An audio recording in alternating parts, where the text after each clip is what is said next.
I've been waiting a while to do this review because these things caught everyone's attention at AFTA this year, and it's been a little while just getting them to market, but they're out now. I picked up my first packet about a week ago, and I've been fishing it a little bit just in the estuaries, chasing flathead and bream and just messing around with it to see how she swims. So I've got some footage here. Just check out some of the action. You can see the way that the rolling hood wings there just imitate perfectly a small squid, and then the tentacles down the back end just work perfectly just to pull fish in, and that's what I've seen when I've been fishing them. Probably the best way to fish these is really light. You can see I've got a fairly heavy jig head there, which you might use if you were chasing reefies, and they're going to just cane the snapper and all the reef fish out in the blue water. These things are just so versatile, and the techniques that are going to come about from using these things are going to be really exciting to follow. You can rig it a whole load of ways. I've got a few different options here that I've just tricked up myself. One of my favorites is going to be using a little needle you can pick up from a chemist just to run some mono or some braid just in through there so that you can run a trailer or a stinger or whatever you like. That's the little tool there that I use, and that helps with a lot of my tricking upper plastics. You can also run them weedless, and that's how I got the most action, just running it like that with a weighted weedless rig. And then you can throw it in and around all your little weedy edges where you're going to find squid in the shallows.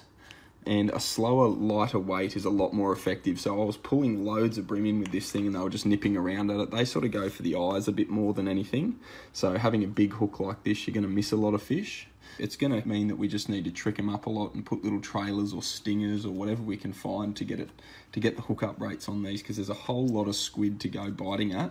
The guys that understand where fish take, like mangrove jack, will take a headshot, take the whole thing down, flathead will swallow it from behind. It's just going to come down to what fish you're after as to how you rig it, but there's a few options.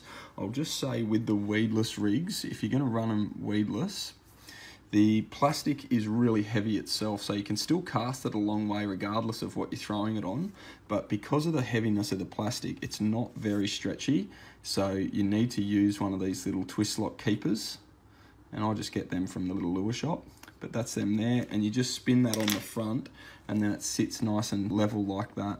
You can see how I've rigged that one there, and that'll just make it really naturally sit on that hook, on the worm hook, as you're dragging it through. You can see the little fluttering arms on it, and they just roll perfectly through the water. They're just so seductive to watch, and then the 3D holographic eye there is just amazing. It picks up natural light brilliantly. They're fantastic to watch. I think probably the only downfall, and everyone who's started to grab these things has picked it up, is that the heavy plastic is just fairly teary compared to, you know, the 10x style of baits that are out. So that's the only thing that I think in time they're going to have to refine or work on. I'll just test with this one. You can see they do have a little bit of stretch to them, but you get to a point fairly quickly where they'll just break off. I think when you're throwing around for reefies, or if bream are nipping at this and that sort of thing, you can just see that, maybe you'll be able to pick this up, that the plastic is fairly soft, and it starts to just get little wear holes in it as things pick at it. You do get 3 in a pack. I'd rather just get one really stretchy one that'll last a lot longer, but they're just going to kill it. I think sometimes with a plastic like this, putting up with having a softer plastic to have something that's just going to dominate and be really realistic in the water and perform on those slow days, it's worth doing.